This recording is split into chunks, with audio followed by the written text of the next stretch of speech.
Gentlemen, the time has come once again to discuss things.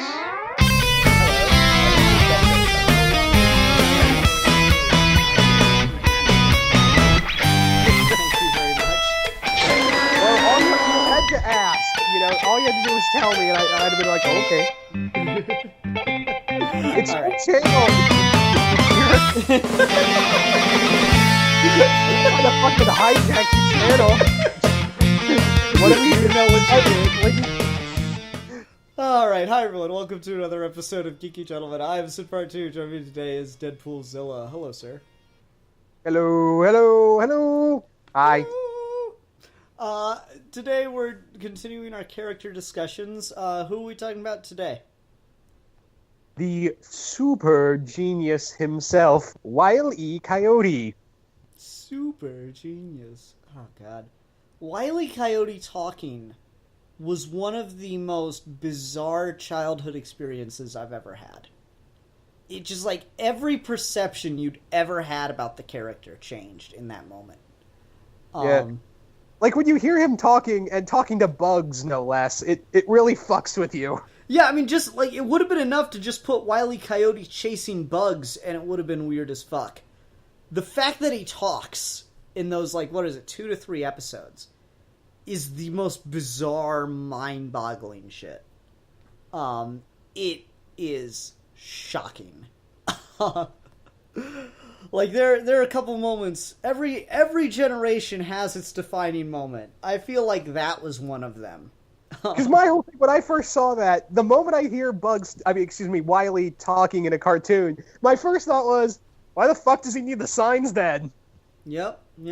I mean, he had a line or two throughout the days in the Roadrunner cartoons.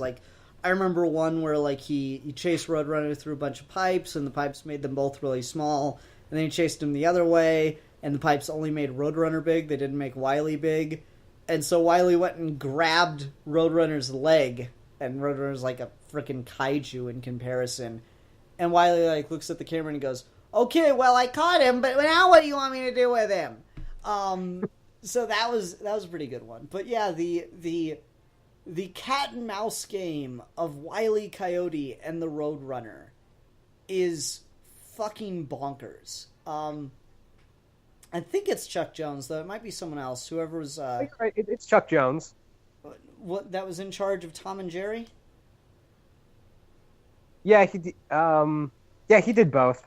Okay, yeah, I know, I'm pretty sure it's Chuck Jones, but he came up with the rule for Tom and Jerry, which is, no matter what the situation, Tom can never catch Jerry. It can never happen. And that's where all the comedy was going to come from. And then they did it with Coyote and Roadrunner and turned the dial up to 7,000 on a 10 scale. To the point where the Roadrunner would fucking break the laws of not only physics, but of cartoon physics to make the joke work. Things that didn't even make sense, that you wouldn't even see in any Daffy or Bugs cartoon or anything like that, the Roadrunner would be able to pull off. And it was comedy gold. Yeah, it makes you go, does Roadrunner have the Speed Force? Yes! Dead serious, yes. It's fucking bonkers, the kind of shit that Wile E. Coyote and Roadrunner do. I mean, there's the basic stuff, running over the precipice, and then, Wile E. notices he's just standing on the air, and then he falls. And there's the iconic of Wile E. paints a facade tunnel onto the side of a brick wall, and Roadrunner just runs right through it like it's an actual road. And Wile E's like, what the fuck happened? And so he'd press it and try to figure it out, and then he'd run into it to try to chase after Roadrunner.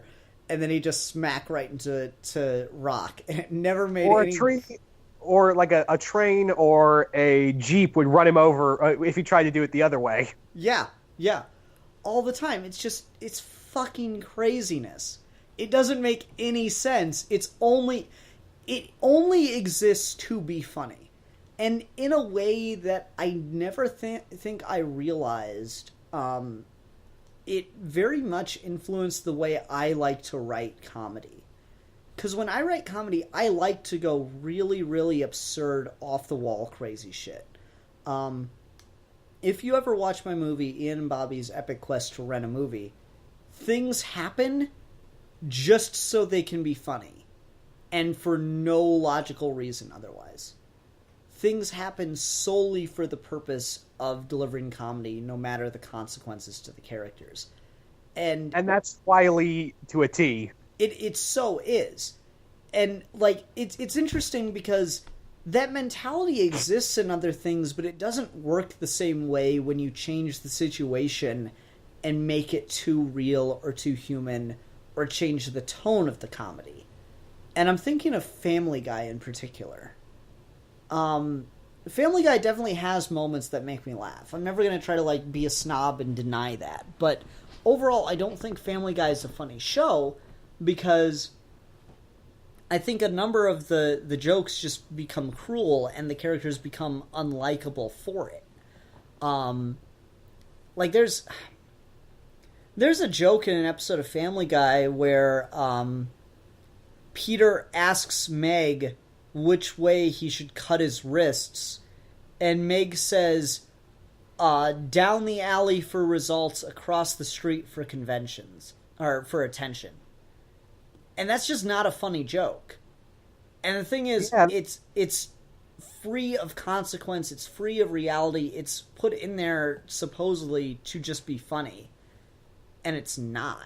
It's just cruel. It's alienating, and in a way that Coyote and Roadrunner are not. Yeah.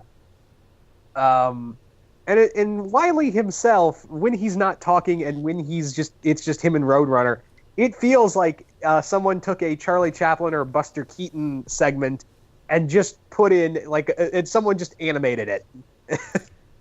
Yeah, and I remember Chaplin remarked on that he was afraid that the cartoons were going to put him out of business because they didn't have to stop to take a breath. And there is something to that, because obviously the old Looney Tunes were very heavily inspired by a lot of the old physical comedians and stuff, but then they could do things that just weren't possible. And Roadrunner and Coyote are a fantastic example of that, and continue to be into the modern day. Did you get into the Looney Tunes show at all? The 2010 one? Yeah. For a second I was like, are we talking about... Oh, okay. You have to be really specific sometimes, because it's like... Yeah. No, but like, in that, they had the 3D animated Wile and Roadrunner bits. I think they were just called, like, Merry Melodies or whatever. No, they were just called Wile E. Coyote and Roadrunner, I think, because Merry Melodies were like singing bits. Oh, you're right. But anyway, in those, like, there's a bit that's fucking genius where Wile has, like, this weird glass box that he puts birdseed in, puts it in the middle of the road, and Roadrunner runs straight into it. He is inside the glass case, the trap that Coyote has set for him. And Wile can't fucking believe it. There's like a good minute and a half of just Wile walking around the glass box in like just shock and awe and disbelief that he's managed to trap Roadrunner finally. And like, he even goes so far as to like take a selfie with him and Roadrunner in the fucking box because he's so pleased. And then he goes to open it, and it's an impenetrable box. Like, he can't get in there anymore to get Roadrunner out. It's the ultimate subversion. It's so fucking perfect and genius. It's incomprehensibly funny, and it's built on this premise of just knowing the joke. And that's the thing about humor. It's so much about reversal of expectations. That's the crux of so much humor, is reversing expectations. And so you always expect Wile E. Coyote's traps and tricks to go wrong and not catch the Roadrunner. You expect the Roadrunner to get out of them. And how do you subvert that? You subvert it by having him actually catch the Roadrunner and do too good a job of it. It's brilliant. Yeah, I love Wile E. Coyote for that reason. Because the joy of it is that some of the times when it does work, it's his own damn fault. I know. It so is, isn't it? Like sometimes he just gets so fucking impatient and things just go terribly wrong because of him, and those are really good bits too. Can you think of an example of that?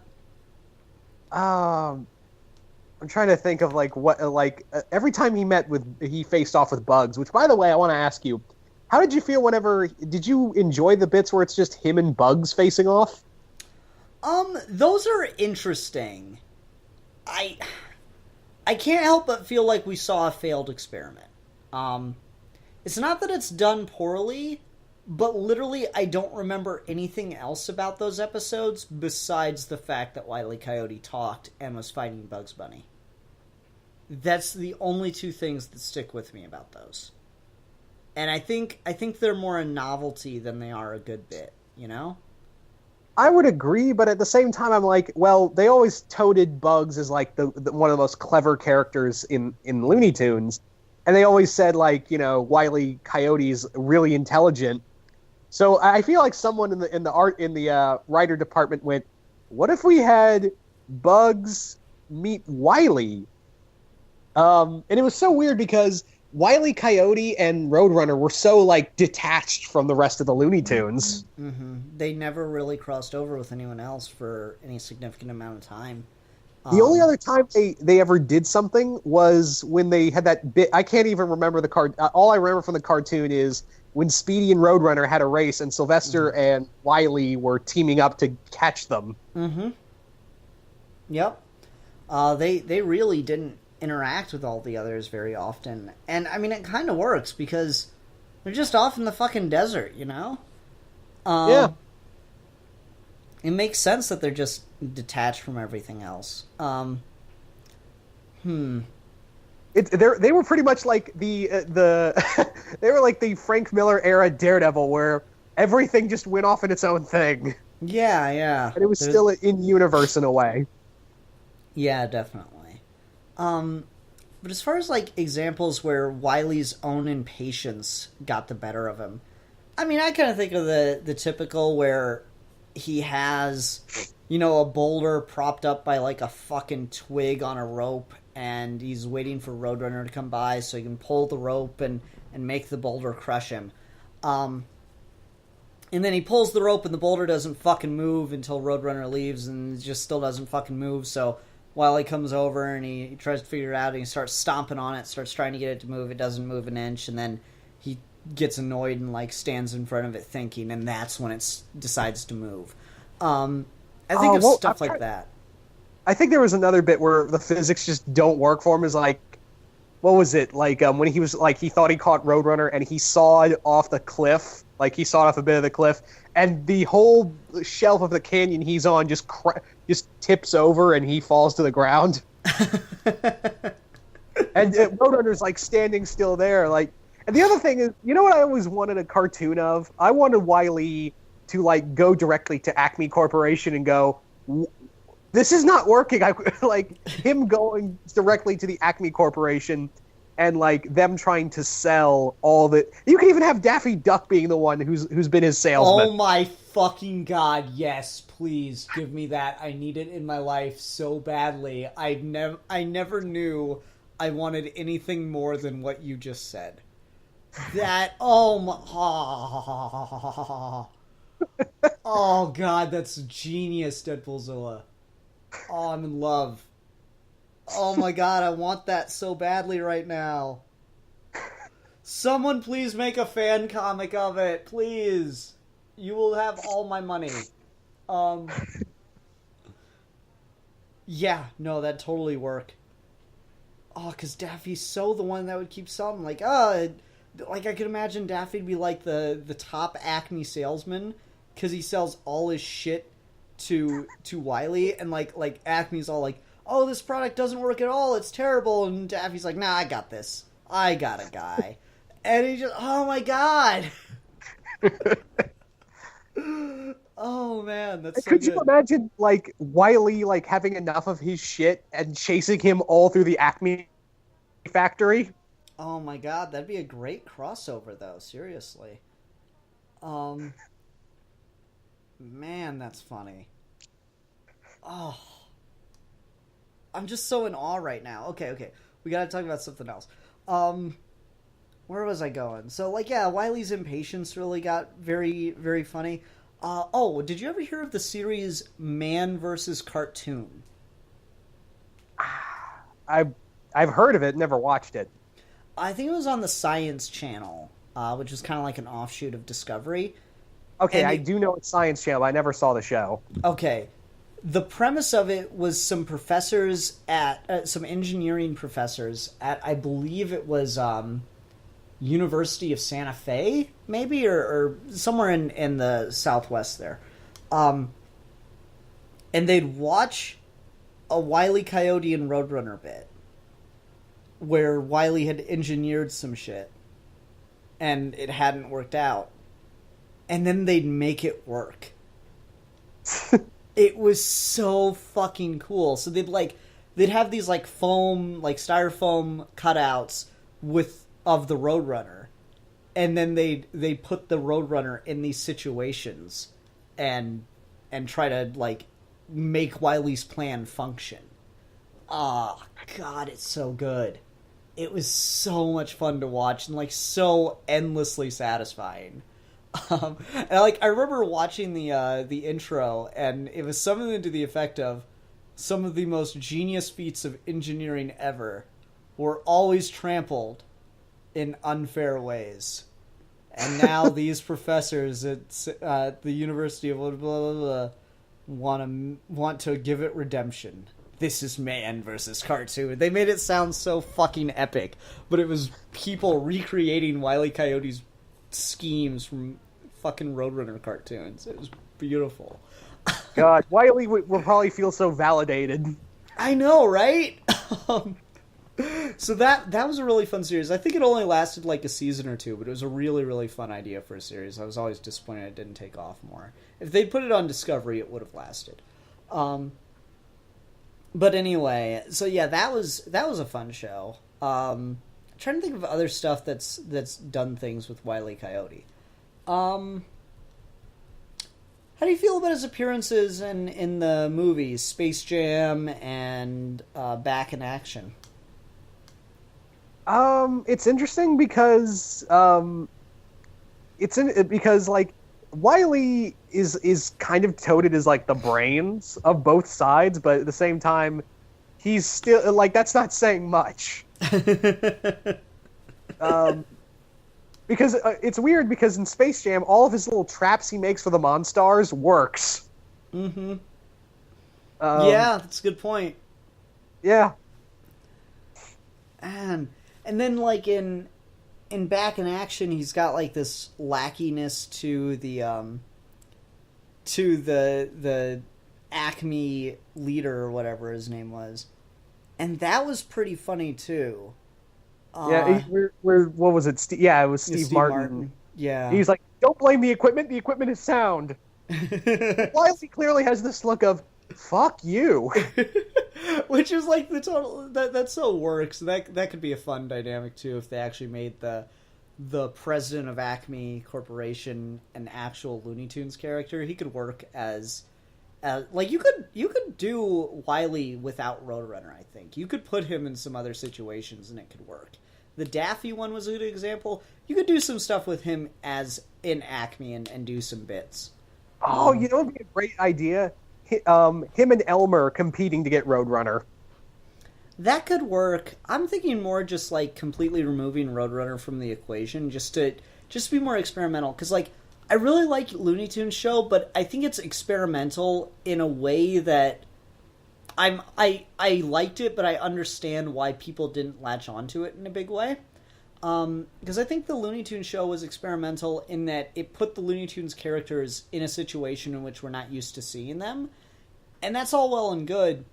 But I think Looney Tunes should be experimental in changing the formulas of what we've done with Looney Tunes over the years. So, yeah, like, that didn't work for Lunatex Unleashed, though. Not what I'm talking about. Not what I'm talking about. Do just short, 5 to 10 minute cartoons with team ups of the characters and stuff, or matchups of the characters, but just not the dynamics we're used to. So like do more stuff like Bugs and Wile. Do more stuff where we take characters that we're not used to seeing paired up and pair them up. I think so that like in could Justice really work. League Action, essentially, like in Justice League Action, we have characters who don't normally team up meet and team up. Yeah, stuff like that could really work. So yeah, I think you could do some stuff with Wile and Daffy. Your idea worked perfectly.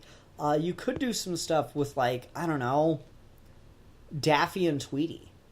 It'd be a weird ass dynamic, but it's just to experiment with partnerships that we're not used to.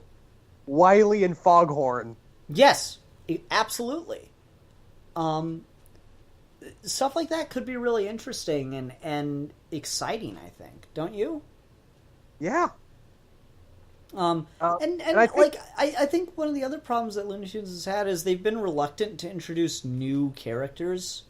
So doing stuff like taking the president of Acme and actually making him a recurring character could be cool. Yeah.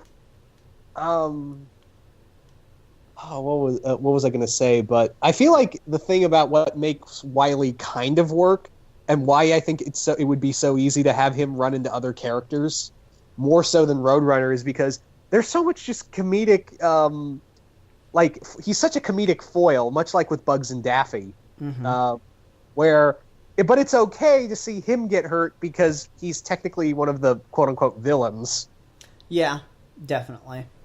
And that's the thing, is like you always have to be laughing at his expense. You can't really laugh with Wile E. Coyote. Because, he wants to eat something. And that's not okay. I mean, you'd eat a Roadrunner if you were starving to, but still.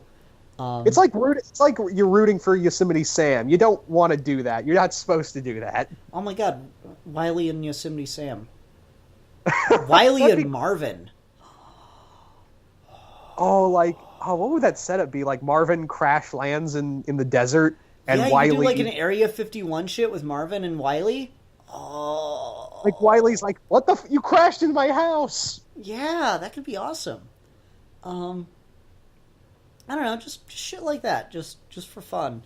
Like, I'm just kind of imagining that, like, Marvin and Wile, like, trying to out-genius one another. Yeah, like, they're like, working really hard on building some kind of, like, gigantic contraption, each of them a different gigantic contraption to take the other out, and they're, like, borrowing each other's tools and, like, giving each other advice on how to make the thing work better. So, like, there's this really great underlying partnership because they have so much in common, but they're, like, gonna hate each other for whatever reason. Oh, that could be so funny. Oh man, we're coming up with some great stuff. If anyone, all right, I'm dead serious. If anyone can do the art style of the Looney Tunes and is seriously interested in doing some short comics of some of these pairings, please get in contact with me. I would love to do this. This would be so much fun. Anyway. Because there's not enough good fan content for the Looney Tunes besides just random drawings. Anyways, some other stuff with Wile E. Coyote that's worth talking about. Do you think there's any real difference between Wile E. Coyote and Ralph Wolf, or do you think they just made Ralph Wolf a different character because they didn't want to have Coyote talk at that time? I think that was the case, is that they just didn't want to have him talk, so... Because technically, if I remember right, Ralph is Wile's cousin. Oh, is that what it comes down to? Yeah. All right. Yeah, and I'm surprised they didn't have them work together. That'd been weird. That'd been really hard to follow, too. Well, I mean, one's got a red nose, one's got a black nose. You just really got to focus on the noses. Yeah, I mean, it's not like characters in cartoons ever, like, turn around or something. But anyway, like I was saying, but I feel like that was the thing, is that when they brought in Ralph the Wolf, was like, it was, I think it was more like testing the waters of maybe we can have Wile talk, because it was like having the idea of having Wile talk and is kind of like having the idea of Tom and Jerry talk. It just feels kind of like, it almost feels like borderline animation heresy. Yeah, but you really like it apparently when it was with Bugs. Let's talk about that for a sec. So what did you think of the voice that they gave to Wile E. Coyote? I think it works because, in a way, like, you can see that he would, if he could talk, he would have that level of arrogance to him. Mm-hmm. Because, like, again, you can clearly see in some of his facial expressions, I'm the best, I think I'm the best. And that's really definitely conveyed in the voice. It does kind of give that kind of thought of, that level of arrogance. If he could talk, he would do that. And he would be talking to himself of how badass he is. He would be that narcissistic. Yeah, I think that's the important part, is it's got the narcissism to it. And it's also, I really like the inflections. I can't lie. The choice for inflections and stuff really works there. Wile Coyote, super genius. Like that, it's that uptick in the middle of the word. Like he's like, just as he's saying it, he's like, that's his way of saying, I'm better than you. And in a weird way, it's when he starts talking in that kind of tone and that shows that level of narcissism, it almost feels like he's the Riddler.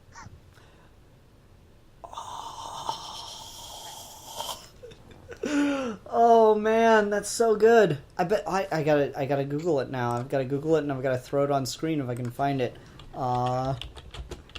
Coyote Riddler. I gotta see if I can find it. Oh my god, someone's done it! Someone's done it! Yes!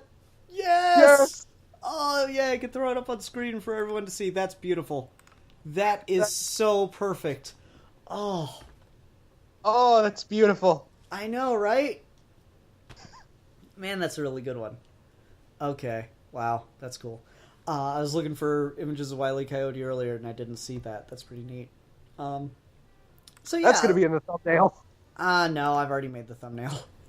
I'll throw it up in the video though. That's okay. I don't know. There's other stuff in the world where like Wile E. Coyote can fit with that. I did this a while ago where I talked about like DC counterparts. And yeah, I had a hard time placing Wile because Elmer Fudd's just too good as Lex Luthor, even though they don't really share a lot in common besides just being bald and like the main antagonist to the character. But like Elmer Fudd's way too good as Luthor, but Wile's the character that fits in the most with him. So making Wile the Riddler is a really, really good choice. Which kind of works because Riddler and Flash have gone head to head a couple times. So yeah, you can backflip to make that fit. I'll take it. Yeah, I want that for the next DC Looney Tunes crossover. Oh, that'd be exciting. I'm excited for those. Is Wile in any of those coming up or no? No. Like, it's Catwoman with Sylvester and Tweety, Lex Luthor and Porky Pig, Harley Quinn and Gossamer, and Joker and Daffy. Okay. Fair enough. I'm really liking those. Those are fun. Which Porky and Lex is the one that's really tripping me up. Yeah, that'll be weird. Anyway. I remember a number of years ago, DC did the Looney Tune variant cover month for a while. And, like, there are a lot of really, really good ones in that month. Like, the one I always have on display is Marvin wearing all the Green Lantern rings, parodying the Hal Jordan Parallax cover. Oh, I remember that. Yeah, that one was really good. But I remember there was one of Wile E. Coyote, and I had to buy it. Like, I didn't even read I don't think I even read the comic, but I had to buy it just on the cover, which you should never do, but I can't help myself sometimes. And it was Wile E. Coyote, and he had a box from Acme, and it was the parts for Cyborg. And he's just sitting there looking at it, scratching his head. It was so good. That's great. I know. Sometimes they're too perfect. All right. Let's go ahead and go on to recommendations, though, with Wile E. Coyote. Do we have any specific episodes we want to recommend, or what? The problem is I can't remember all the episode title names. Well, I'll recommend some stuff that's not, like, specific episodes. I will recommend the 3D animated bits that they did for the Looney Tunes show. I think those are pretty good, kind of underrated. I would recommend the cartoon the show Man vs. Cartoon. I thought that was a pretty fun thing, and it's all kind of like a love letter to Wile E. Coyote, so that's pretty fun. And what else can I recommend for Wile E. Coyote? The game Sheep Raider. I know it's a Ralph Wolf game, but we kind of established that Ralph and Wile are basically the same character anyway, so I think it's okay. Sheep Raider is a really, really good game. A great puzzle game for PS1. And so I love it to death, and you just get to play basically as Wile E. Coyote. So, how about you? You got anything else you can think to recommend? I would recommend... I'm trying to remember. I just can't remember the name of the episode of when what was it? Wile just kept like furiously ordering Acme like weapons and tools. Like it was like he was just getting over obsessive with it, and I just can't remember the name of that episode because that's my favorite. Of when he's got like the bat suit and he tries to fly and he crashes head first into the canyon wall. Oh yeah, I know that one. That's a classic. All right, well, fair enough. Okay. Next time on Geeky Gentleman Character Discussions, we'll be discussing everybody's favorite plant dude that's a Guardian of the Galaxy, Groot. Ooh. Indeed. Alright, everyone. See you then. Until next time, I'm the Philosopher. I am the Don Juan of Comic-Con. And we are your Geeky Gentlemen. And we will be discussing things.